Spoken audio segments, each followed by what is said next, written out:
Sadhguru, are you able to see me? Yes, I'm able to see you. Namaskar. Namaskaram, Sadhguru. Thank you. First of all, I'd like to thank you very much, immensely, on behalf of the National HRD Network for making your time available.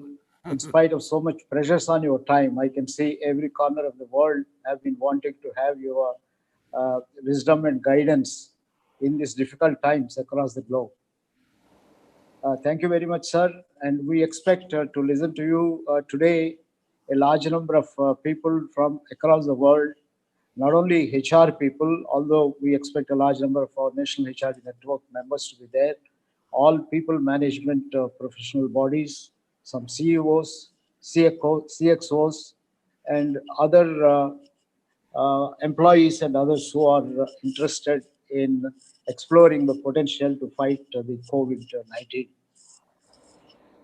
Sadhguru National HRD Network was founded in 1985, conceptualized precisely to promote the concept of human resource development, its philosophy, values, and culture. And the philosophy we articulated in those days was all human beings are born with tremendous potential. Organizations are platform to explore this potential. It is the job of HRD facilitators to create happiness at work and help people to explore this potential. Though the first HRD department was started in 75, by 85, the human resource development got replaced by department. And by post-liberalization, by late 90s, the human got totally dropped and what remained as resources. That is why about 5 years ago, I visited Isha Leadership Academy at your team's request and gave a course on talent management. I heard you speak that human is not a resource. It's a crime to call human as a resource. Human is a possibility. I was very touched by that because that is what precisely was happening, that we have reduced human to a resource and dropped human in development. So we caught on this. JB and a lot of others from Isha Leadership Academy started this program under your guidance. Human is not a resource. And we had run by now about three such programs exposing almost about 300 and odd CEOs, CXOs, CHROs, and so on. So it has been a pleasure to visit the Isha Foundation and Isha Academy of Leadership and interact with you off and on. I had the good fortune also to go through the inner engineering program before we started the first program. It was a wonderful experience. I still remember very good lessons I have learned from there about how we are products of our memory and the responsibility we have to everyone around. Sadhguru, starting in 1992, you have made marvelous contribution to the entire world. It is amazing that in 28 years you have 9 million volunteers. I just can't, I mean, it's unimaginable that Isha Foundation runs with 9 million volunteers. And you are helping the globe in every sector through various programs, whether it is Rally for Rivers or Youth and Truth or Action for Rural Rejuvenation, yoga, and so on. If you have 9 million volunteers, I am sure each one of them, even if they impact 10 people a year, it will be 90 million people who are getting transformed. Sadhguru, I also had the pleasure of witnessing the Insight program where you were able to mobilize a lot of who is who in Indian industry. You addressed United Nations, you addressed the World Economic Forum. You have been impacting everyone. Sadhguru, this is a difficult time where we are all passing through. And I believe HRD professionals have a dual responsibility. While medicals save lives, HRD professionals also have to save lives and also ensure livelihood. They are also passing through difficult time because many companies that are closing down are asking HR managers to serve notices of termination. So instead of creating happiness at work, we probably are unconsciously becoming sources of unhappiness. How do you get out of this dilemma? What are some of your thoughts? Sadhguru, we look for your guidance and blessings so that we can use the human potential to solve the current crisis.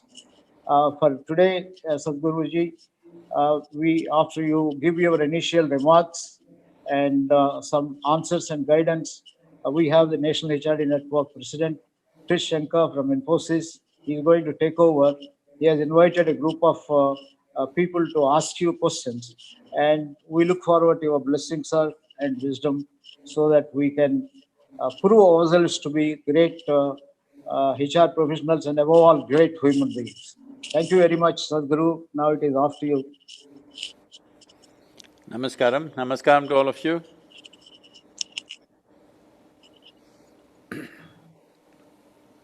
Well, you were talking about 9 million volunteers. What this means is 9 million problems and 9 million possibilities. Yeah.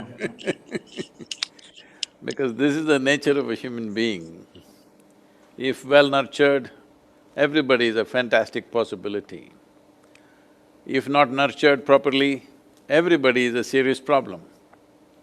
Whether it's a family or an institution or organizations like all of you are participating in,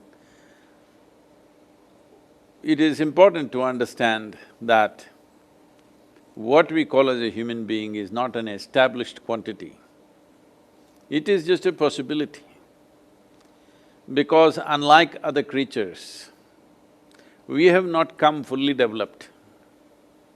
If a tiger is born, he need not sit and worry how to become a good tiger. Just get enough food, he will become a good tiger. You are born as a human being, but to become a good human being, how many things? After doing all those things, you still don't know where you are.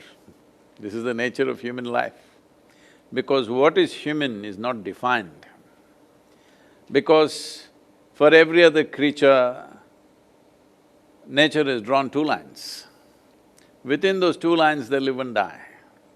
A human being has reached that point of evolution where there is only a bottom line, or even that is not there, he has reached a space where there are no lines. He can become godlike, he can become an absolute brute. Anything is possible any moment in a human being. This moment they are fantastic, next moment what they will become you do not know. Yesterday they were horrible, today they are so wonderful. You must have seen this happening, handling people all the time. But far more so for me because they are volunteers and you cannot fire them, you must understand. So, but the business of human beings, when I say the business of human beings, essentially the business of human beings is, in a way, we are born like a seed. We do not know whether somebody will turn into a sage or a sorcerer. How we nurture it is how it is. When I say a seed, being mango season, if you plant a mango seed, you don't have to worry whether it'll become coconut or it'll become thorns or something. You plant a mango seed, nurture it, it becomes only mango. But that's not the case with a human being. You nurture a human being, he can go this way or that way. He can become absolutely fantastic or unimaginable level of horror he can become. Because the worst things and the best things on this planet are done by human beings. We do the best things, we do the most horrible things. It is the same people like you and me. One moment when they get angry, when they get frustrated, when they get something else, they will do horrible things. When they are in a very pleasant, wonderful states, they do wonderful things. So how to get human beings to stay there as much as possible, that they are in the zone of wonderfulness, not in horror? How to get them there? This is a lot of work.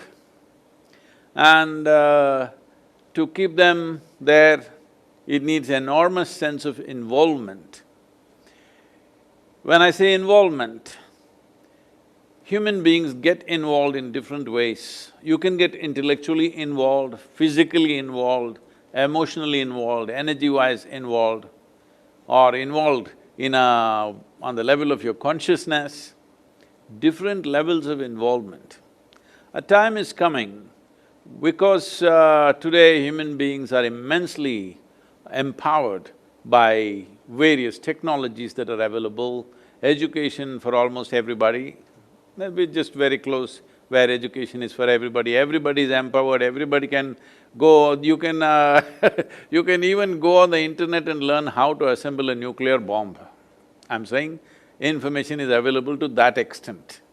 When this is the case, it becomes very significant how we nurture human beings, because the instruments of well-being and the instruments of destruction both are available in enormous quantities for every human being.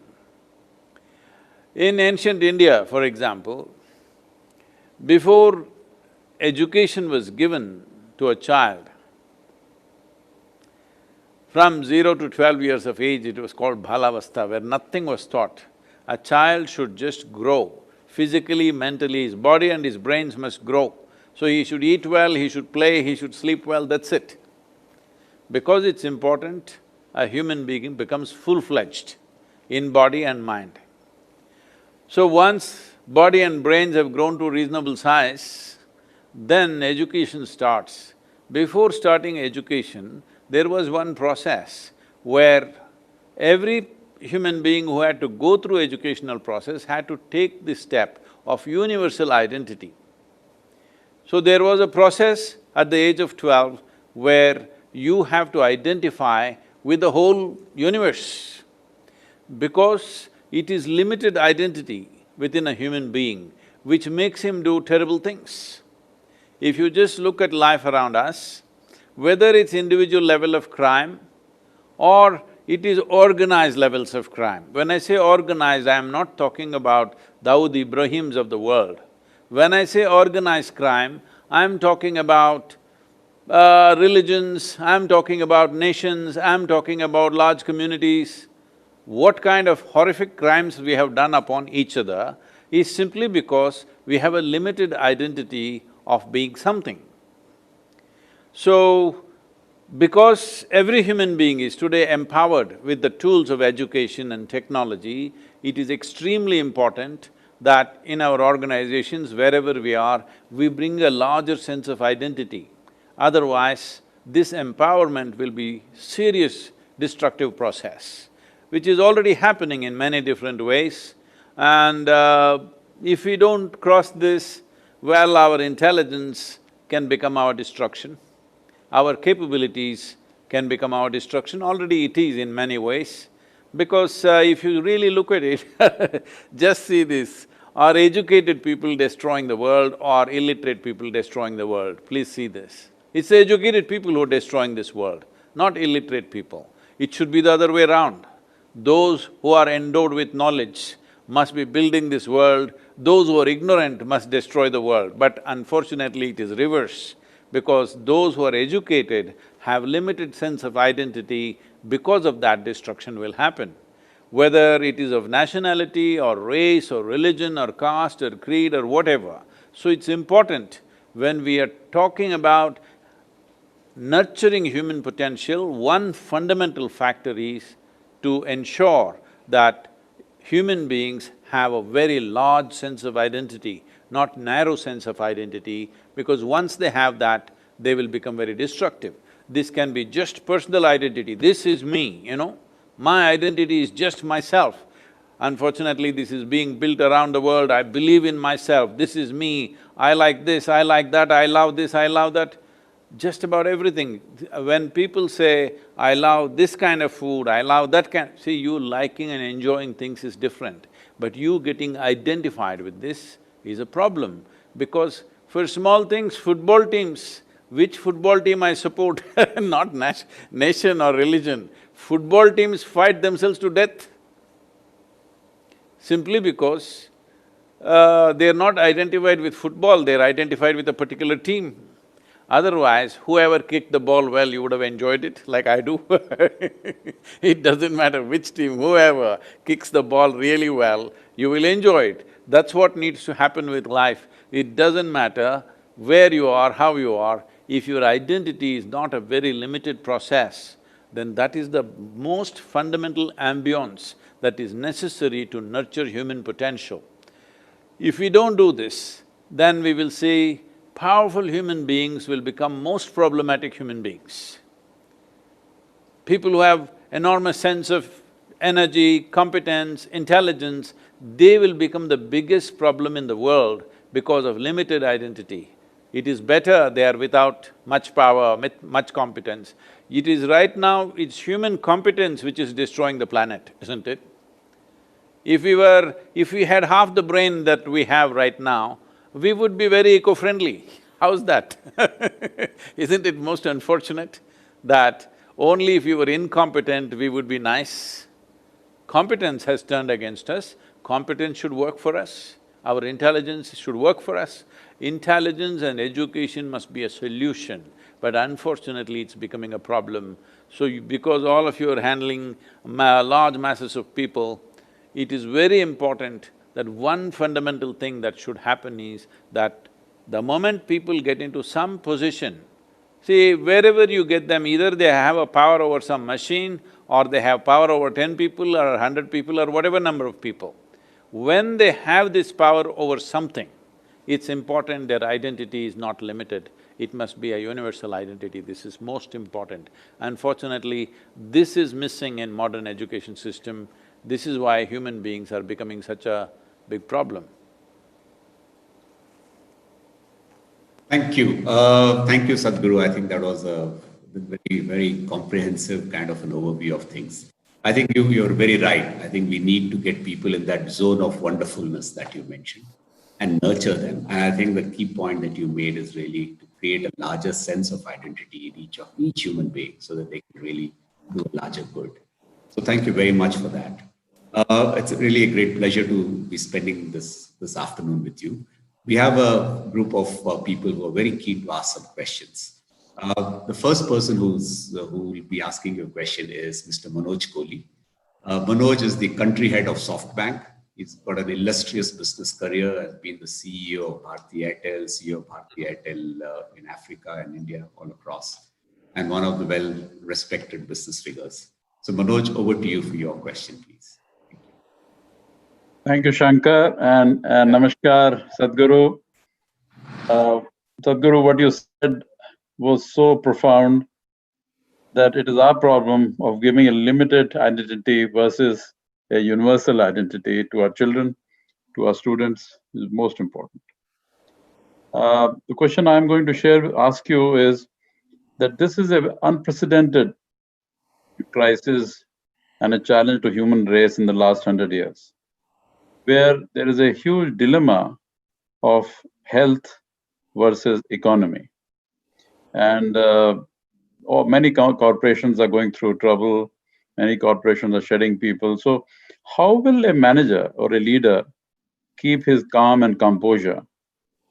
And how will he or she motivate and inspire the team members during this period? Now, this period could be, there's a lot of uncertainty. This period could be 3 months, 6 months, 1 year maybe, till the vaccine is found. So just share with us your advice. How will the manager do all this? Thank you.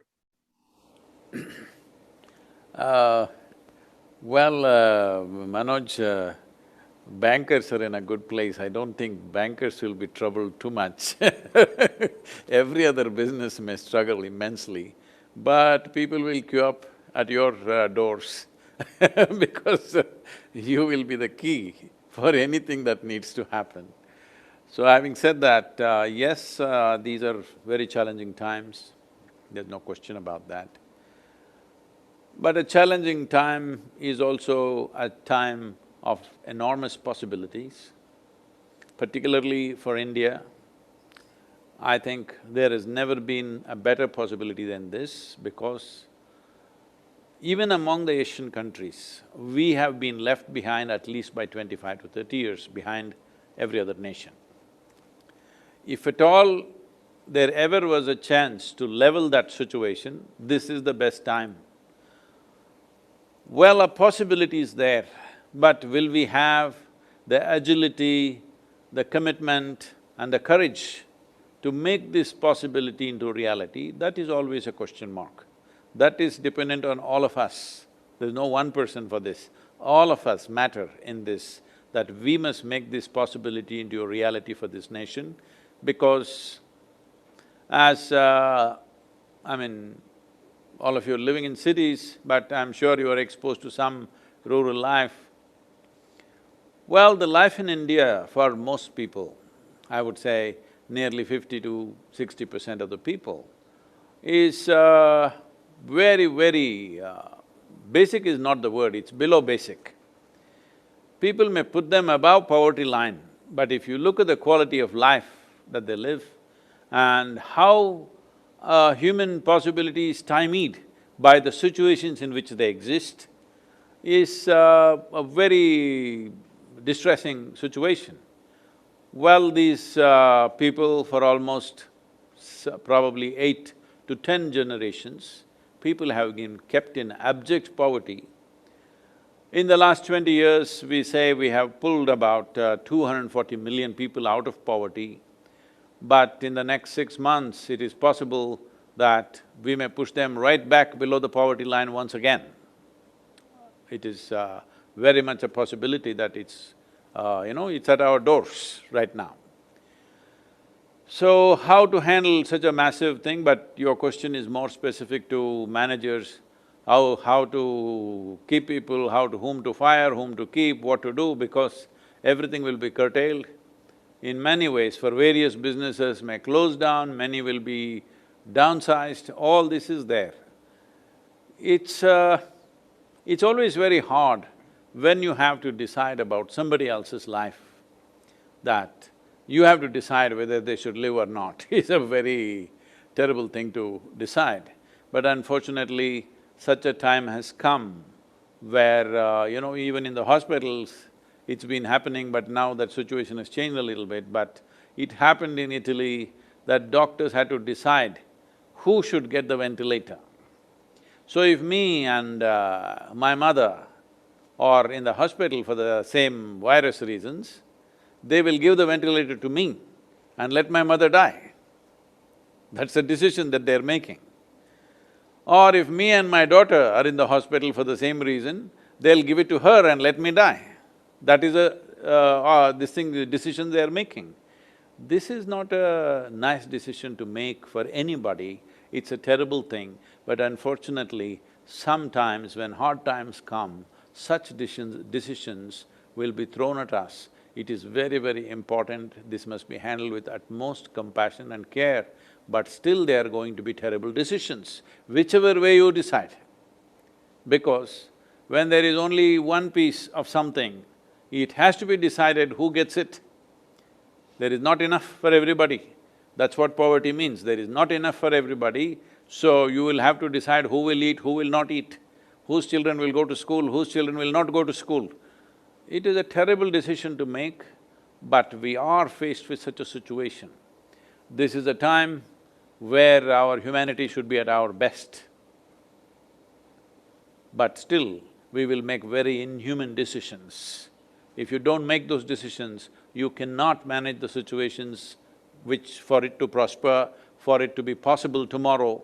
Today you have to make very hard decisions so that tomorrow will be a workable situation, that we don't get all sappy and destroy everything. No, it is very important we make hard decisions.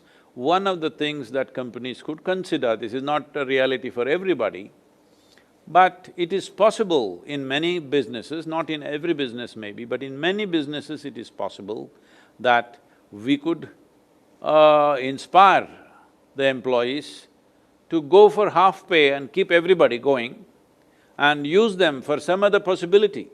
See, we are still a developing country. That means, the word developing means there is still a lot of things that need to be done. We are always expecting that the government should do it. We will just run our business, you do the development. But this is a time This is a time to negotiate things even with the government. What the government has not been able to do for the last 75 years, this is the time companies should look at the problems of this nation and say, we will take this problem and solve it for you. We have this many people, but we don't have money to pay them, so we'll pay half salaries instead of firing half the people. This may be a great possibility because there are so many things in this country which need to be sorted out, which the government machinery is unable to sort out. Well, to get it, wrest it out of the government hands is going to be some kind of task, but right now there is a dynamic leadership. If somebody proposes this properly, with specific problems in the country, that we as a company can solve this problem for this many people in this country or this particular state or wherever we are, wherever our competency is, I think this could be minimized, these hard decisions could be minimized. It's not that it can be avoided, it is anyway going to be there. As you see, migrant labor are all going back. That migrant labor going back also is an issue because if they had gone back in the first week and come back now, it would have been nice. But you kept them in the cities for 6 weeks, now when you're just about to open things, now they're going away. This is going to be a major problem because once they go back, they will once again, because this is agricultural season, rains will come, they will try to get into some agriculture, one small piece of land they will have somewhere, they will go and start scratching that. That means another 4 months, 5 months, they won't leave their village before they harvest that. This is not a good situation, but at the same time, for the HR professionals, how many people you have to fire has come down because they have gone voluntarily.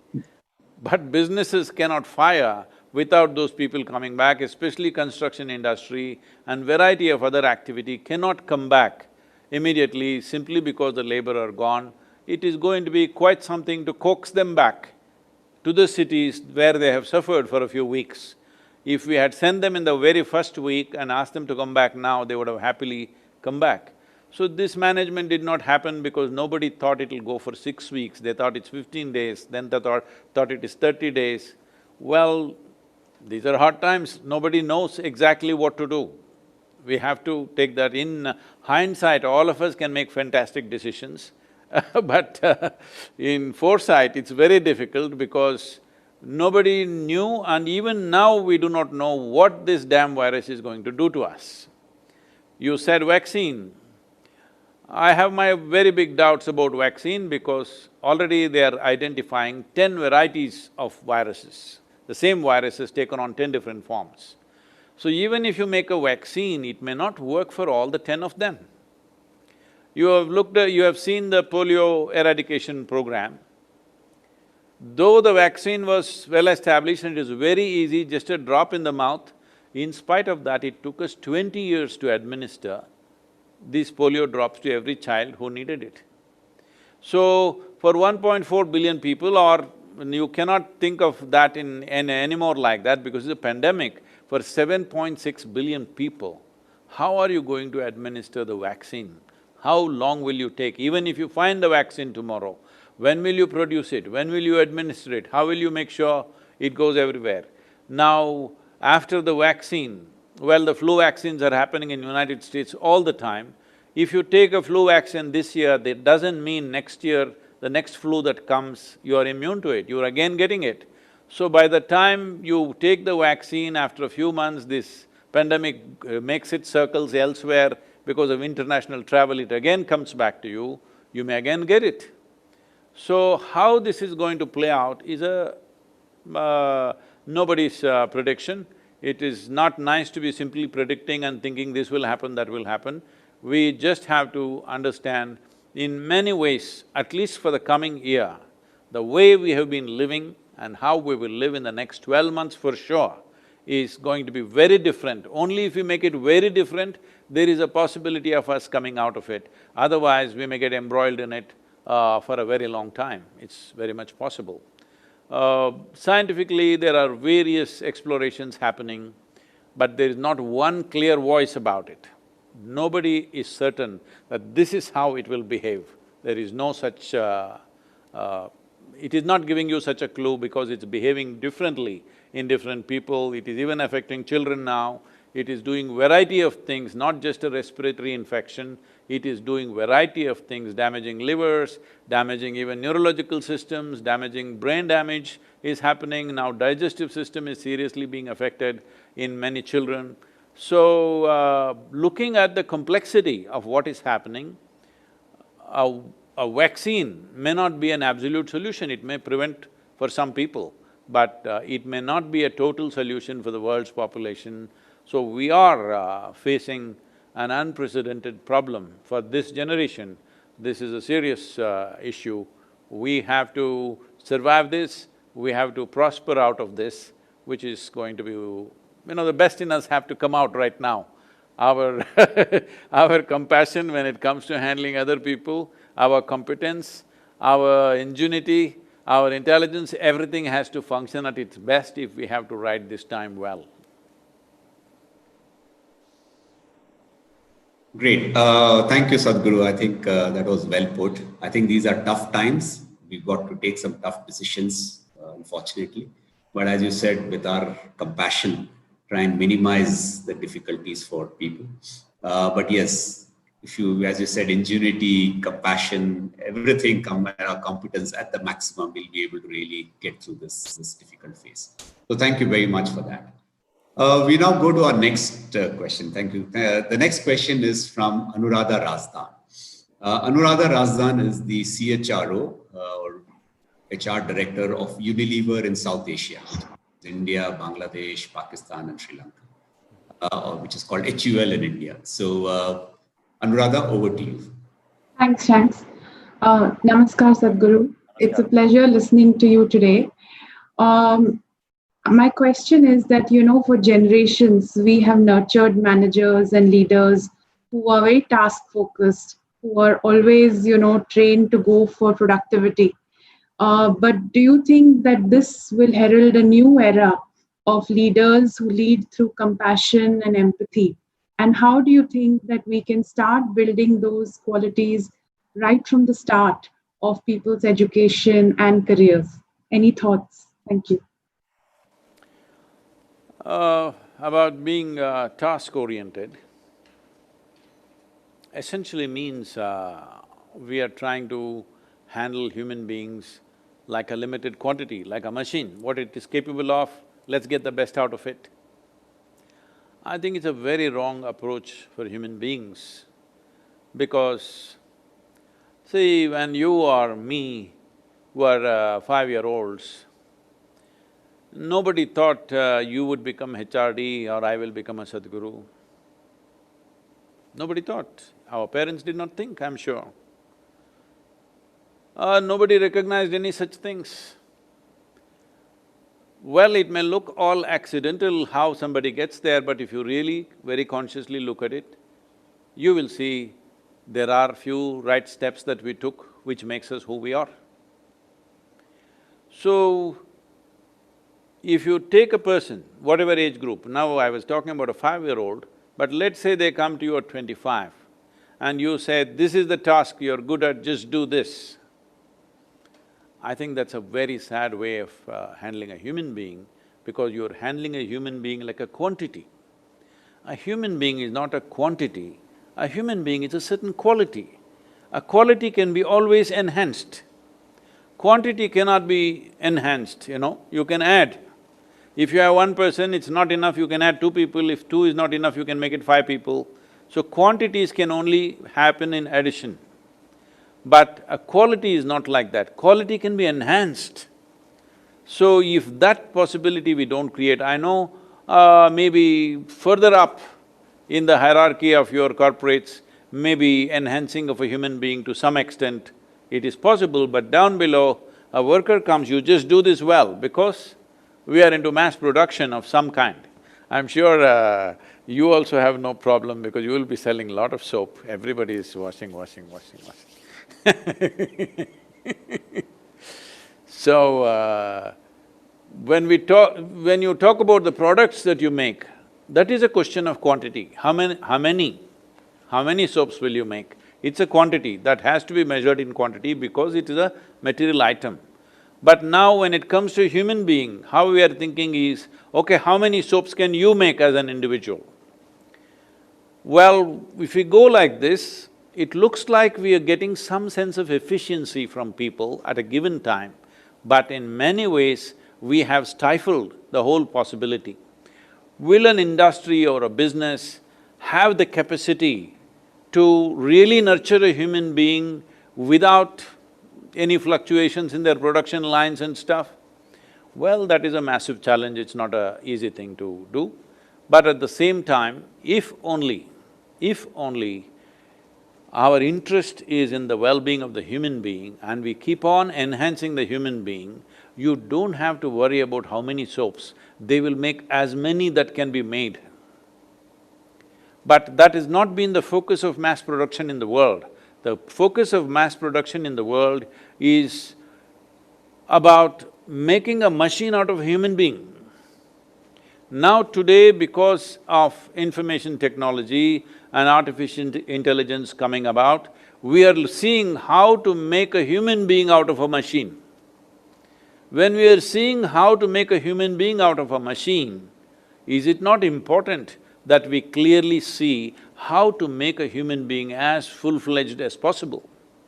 But that focus has not been there. That cannot be just done by one single company or one HR person. That needs to become the culture of a nation or culture of the world.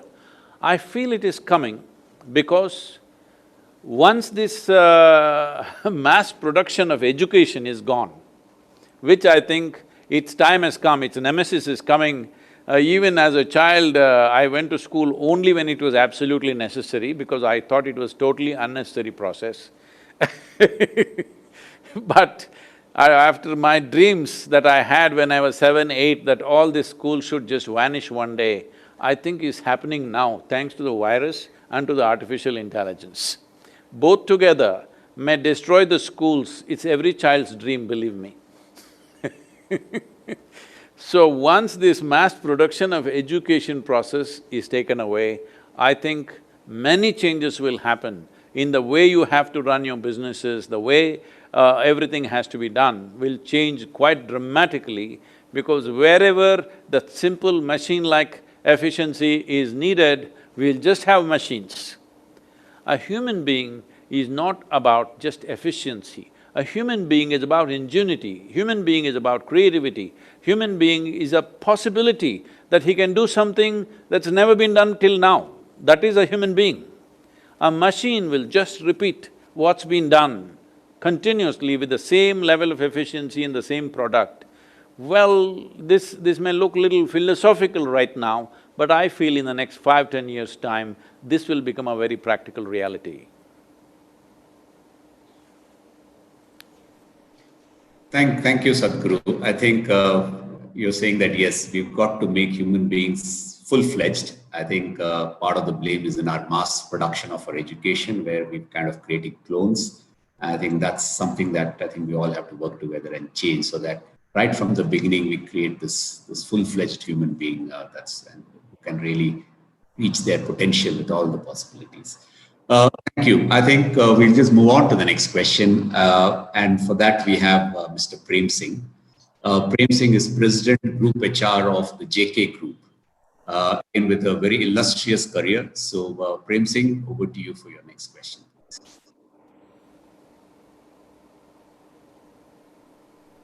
Namaskaram, Sadhguru. Namaskaram. Namaskaram. It is such a pleasure interacting with you, Sadhguru.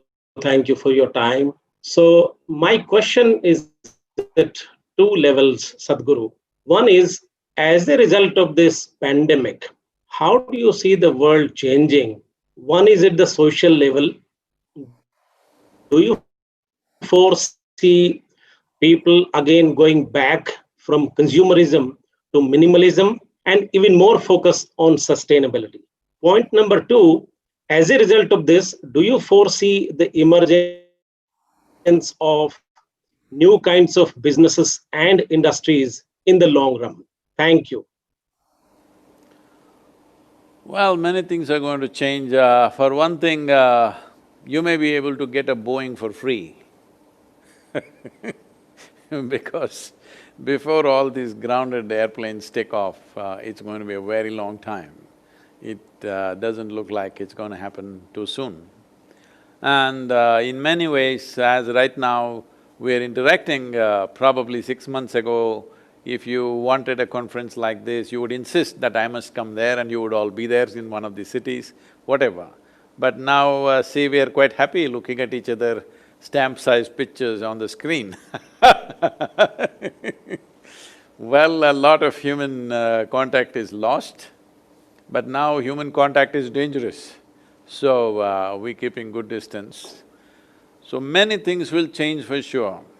One important thing is how mobile human beings are going to be is going to be severely restricted, I believe, at least for 2 years to come. The lockdowns may go away in many countries or in almost every country within the next 1.5 to 2 months' time for sure, because nobody can stay locked down beyond that, maximum 2 months. Not because the virus has been tamed, simply because we can't afford to simply be on a lockdown forever. We are opening it up. Even now, we are supposed to open up on 17th, but maybe many of you are in Mumbai. Where will Mumbai open up on 17th? If you open up Mumbai on 17th, it'll be a disaster. It'll be a serious disaster. So, similar things can happen elsewhere once you open up. So, these whole numbers that media is putting out there are only 5 cases, new cases in this city, there are only 10, all these things can completely change. At times like this, statistics should be used like how a drunk uses a lamppost, only for support, not for illumination. It doesn't tell you anything, it just gives you little support to make a few decisions, that's it. So, how many things are going to change, what is going to change, it's nobody's guess, but definitely things that will change are anywhere where people have to be close together is going to change. That means, well, our yoga programs are going to change immensely. We are gathering 8,000, 10,000 people in every program, that's going to change for sure. And God will be free for some time because nobody is gathering in the churches, mosques and temples. So he is also having a nice holiday. And cinema theaters, that means whole entertainment industry is going to be seriously affected because mass gathering won't happen. So maybe they will allow only 1/3 of the population, 1/3 of the seats will be occupied, that means the box office is gone. So like this, all these industries will go, airline, travel, many things. People may travel by road, you can't contain them, but airline travel, because it's a contained space where recirculated air is going on, I think there is going to be immense amount of fear, and once airlines don't happen, a whole lot of things will not happen because these are the traveling and spending people in the world. People who fly in the world are the people who are traveling and they are the spending people. So when the spending people don't travel, I think only SoftBank and Amazon will be making a lot of money. Everybody else will have their troubles. But new possibilities are there for sure. As I said, many areas of this country, for example, which are unattended, which are in government hands but unattended for long periods of time, could be taken up as businesses, could be taken up as business services, and there is a huge possibility. And as I said, because of certain level of distrust in our neighboring nations, there's a huge possibility. Already Japan has announced $525 billion for all Japanese companies to move out either partially or fully out of the Chinese territory, just to see that they spread their footprint, it is not all focused in one place. And much more severe things or much more drastic things will be done by United States. India is a prime possibility, but we must be quick on our feet to grab this.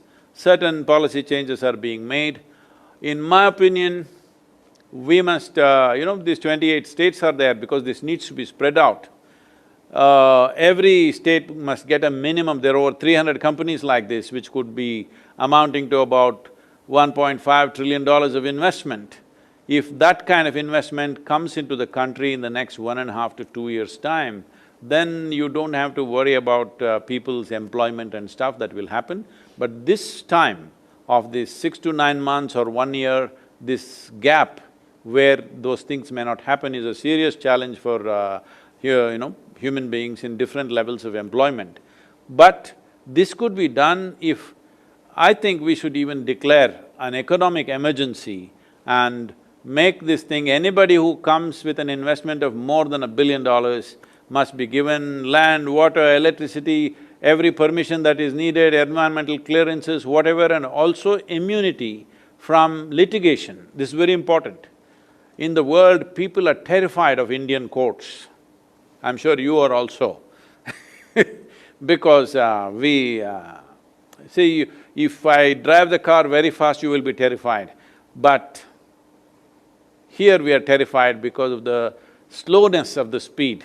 The legal system, with what pace it goes, it is terrifying because once you enter there with a civil case, probably 20 years of your life is gone. So people are terrified of litigation. At least for 5 years you must give them a litigation-free existence in this country, otherwise people will not bring their money into this country. If see, when you're doing large operations, some small problems will come up, some litigations will be there. If those things cannot be quickly settled, no business can progress or prosper in this country. So litigation-free and no kind of labor strikes, this, that's not a big issue now, it used to be at one time. But it must be litigation-free for at least 5 years. Whatever other tax sops and this and that you're willing to give, anybody who brings a minimum $1 billion investment, we must make those policy changes at least for the next 3 to 5 years if we want to come out of this quickly and take advantage of a certain geopolitical change that's happening. Because otherwise, catching up with other nations, which as I said already, 25–30 years behind we are, catching up is not going to be possible in usual way of doing things. Whether this virus turns out to be a disaster or a great possibility simply depends upon how agile and innovative we are to grab this opportunity. Right. Thank you, Sadhguru. I think that's very clear. This is a big change and also a huge amount of opportunity for us as a country to really, capitalize on. So thank you for that. We'll move on to the next question, and we have Seema Bangia, who's keen to ask that question. Seema Bangia is the head of HR for Mahindra Defense, part of the Mahindra and Mahindra Group. So over to you, Seema, for your question. Thank you, Krish. Namaskaram. Namaskaram, Sadhguru. I have a question now. As employers or as seniors, how do we help our teams to face and confront this COVID-related fear and apprehensions? Let me not go into the medical precautions that you need to take. I think now everybody is aware of this. But the big problem is people… anxiety and fear of what will happen, how to deal with that. See, we need to understand this. Whenever there is a challenging situation in front of us, that is a time when our bodies, our minds, our emotion, our energies must function at its best.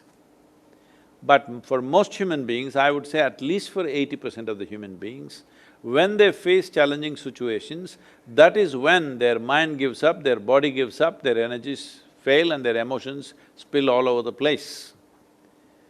What this means is, in a way, there is an external enemy that you need to deal with. A situation has turned against you, but now you choose to turn against yourself. This doesn't make any sense, but most human beings are doing this to themselves. This is what they call a stressful situation, anxiety, this, that. These are all many names. Essentially, the problem is just this: your intelligence has turned against you. Once your intelligence has turned against you, no power in the universe can save you, because it can destroy you from within.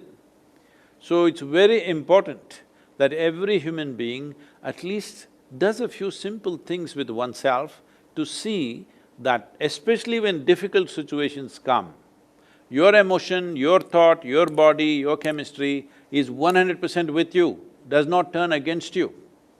Because any kind of anxiety or fear is debilitating, it does not enhance your life, it destroys your life. Who you are, what you are capable of will get super minimized simply because you're in a state of anxiety or fear. So, this is a time when you should be enhanced, but you get minimized. So, how do I do this? See, there are only two problems for a human being, or two levels of suffering for a human being. That is physical suffering and mental suffering. Physical suffering, unfortunately, has come to, the labor level of people, they've lost their thing, the starvation, all these problems are there. Our teams are also working in this region. I never imagined in rural India there would be so many people, but it is absolutely shocking to see thousands of people queue up for the food that we are supplying, because there are that many migrant labor merged with even rural India, not just in the cities, and they have no means, there's no work. 6 weeks, there is no way for them to survive, they don't have that kind of, bandwidth to survive. So that is happening, physical suffering that is. But what you're talking about is mental suffering. Mental suffering is totally self-inflicted.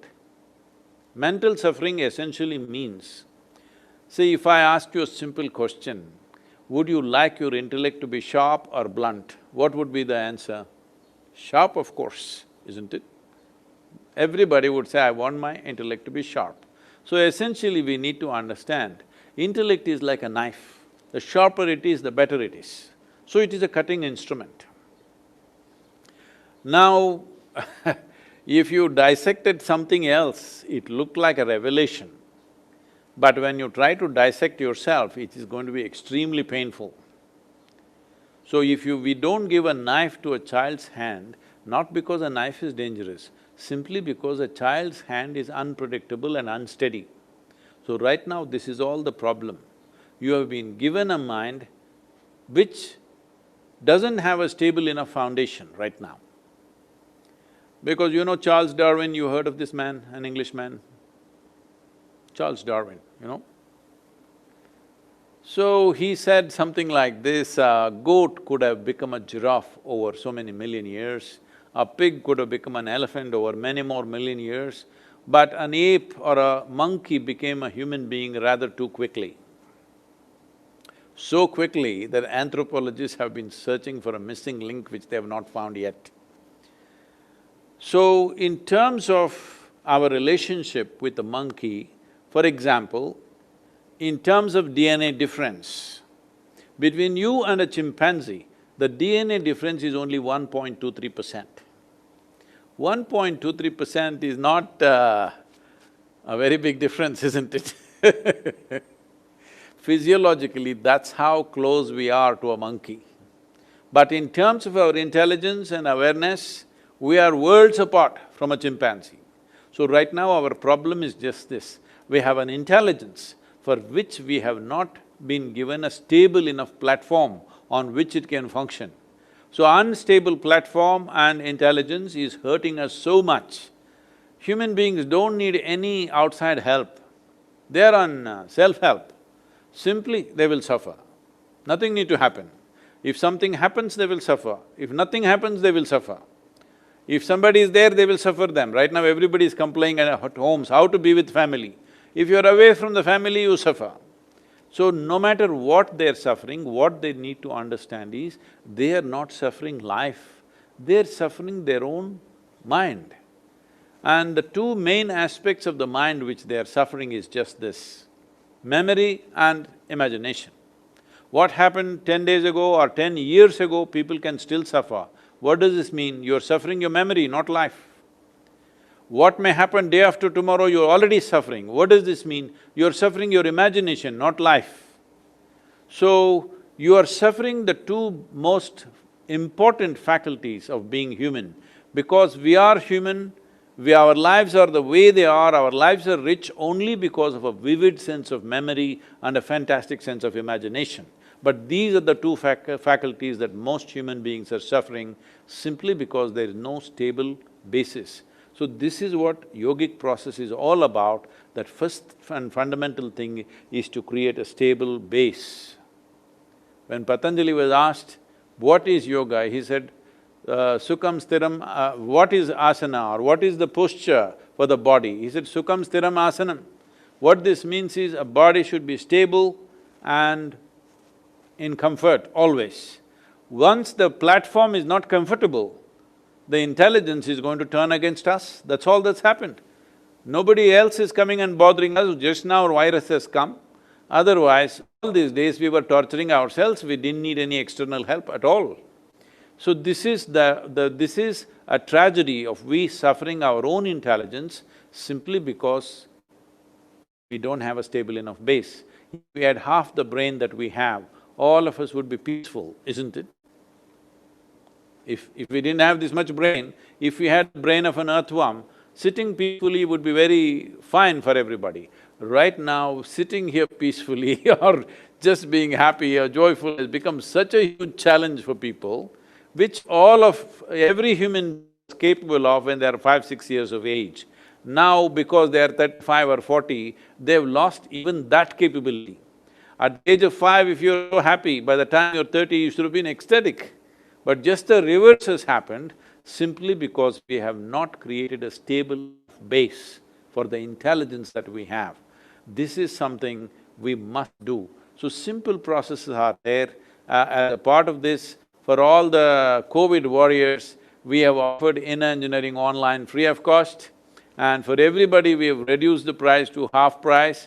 Apart from that, there are many free offerings like Isha Kriya, and also because if you're in contact with people once you get back to work, it is important you enhance your immune system so that you don't become a victim of this whole thing that is happening.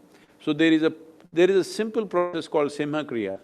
Doctors who are in the front line have been practicing this and they have all come out with immense benefits, saying clearly that this is a big difference for my immune system. These are just 12-minute practices, anybody can do, it's available on our app. Please, people who are working for you or yourself, please make use of this, because it is at times like this you must stand up for yourself. Once you turn against yourself, then who's there? Thank you, Sadhguru. That's very good. I think it's a lot that we have to do ourselves to really, ensure that we are stable, and really all this. Gods are on a vacation, so you have to stand up for yourself. All temples, churches, everything closed. Okay, I don't know if we have maybe time for one last question before we think. This question is by Nikita Doshi. She works for Publicis Sapient in the leadership development team. So over to you, Nikita. She's part of some of the young leaders we have in NHRD. So over to her for a quick question. Pranam, Sadhguruji. It's an honor to interact with you and just to listen to you. You're an inspiration for happiness. You're for so many people around the globe. My question today is on happiness, Sadhguruji, and its connection with expectation. So it is said that happiness is reality divided by expectations. So if we keep our expectations low, happiness will increase. So my question is it wrong to have expectations? Often we are told to lower our expectations. So is it wrong to have expectations, and how does one do that? How does one lower expectations from self and also from others, people in our family, at work, friends? Thank you. This lowering of expectations, this works as you get older and older, you lower your expectations. When you're dead, you will be absolutely free from expectations. If there is no expectation, how do you strive for something? How do you work for something? These philosophies are fatalistic philosophies. It is not about lowering your expectation, it is just that your expectations must have reality as the basis. Your expectation should not be fanciful about yourself. Your expectations is, as reality is in that, how to get the best. Have you ever plucked a mango from a tree? How can you miss such experiences being in India? This is the time to do it, you're on a vacation right now. So if you want to pluck a mango from a tree, you went and you started digging the ground, thinking it grows like potatoes in the roots, well, you're not going to eat a mango. If you want mangoes, you have to look up and maybe you have to climb up the tree. So I'm saying if your expectations are in completely wrong directions, then obviously it won't happen. When things don't happen the way you want it, you think you have a right to become unhappy, right? That's what is the question. So first of all, the question is, do you have a right to be unhappy? Right now, people are saying, we are free, we don't want to follow all these restrictions, the virus restrictions, whatever in many nations, especially in United States. People are saying, we are a free nation, we have First Amendment, we have Second Amendment, we can shoot it with a shotgun, the virus. That's the attitude. Well, yes, you're free, but you're also free to die. Everybody's free to die. Anyway, we all die, so we are free to die right now. There is nobody stopping us. Somebody is telling you, if you were sensible, you don't have to die. That is the thing, and not only about you, people around you. So now, what happens in one direction, if you try to do it in another direction, obviously you will fail. Let's look at it very simply. Whether it is happiness or unhappiness, whether it is pain or pleasure, agony or ecstasy, does it happen from within you or outside of you? Within you or outside of you? From within you, isn't it? So what happens from within you, if you try to get it from outside, how will it work, I'm asking? How will it ever happen? Obviously it won't happen. So obviously you will be frustrated, obviously you will be thinking something is wrong. You are digging the ground for mangoes. You are not going to hit mangoes. Once in a way, a mango may fall down from the tree and you will only pick those rotten mangoes. You will not eat the best of mangoes in your life. The sweetness of life will not come to you unless you understand human experience is essentially generated within us, no matter what it is. Pain, pleasure, joy, misery, everything, it comes from within us. So if you want to be happy, expectations are about work, expectations about activity, expectations are about what we want to create in the world. Expectations are not related to your happiness. The once you link them, well, you being happy is going to be very remote, then you will get into these grandmother philosophies, reduce your expectations so that at least you will be reasonably happy. This is a killer, okay? This kind of philosophy is a killer. It destroys all human potential because now you have lowered your very possibility of life. What you're calling as expectation is essentially some kind of a plan for life, isn't it? If you make a small plan and say, yes, I won, what is the point of that? What is the point of that? What is the point of making a ridiculously small plan and say, I'm a success?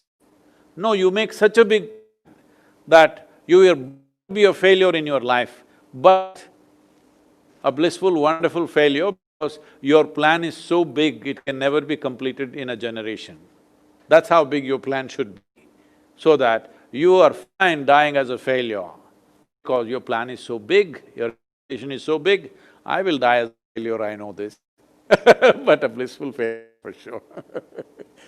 Thank you. I think that was a wonderful kind of an end to this session because I think you've really captured it. I think we've got to aim high, make a plan which is really worth living for and make it count. So thank you so much. I think it's been wonderful, Sadhguru. Thank you very much. I think you've in taken… whichever way we can be of use to yourself or to all the people whom you manage, we are available to you. Please make use of us. That's why we are here, because our entire work is about the human being. Please make use of this. Thank you very much. I think it's been a wonderful Thank you very much. session. Thank you very much. Mm-hmm.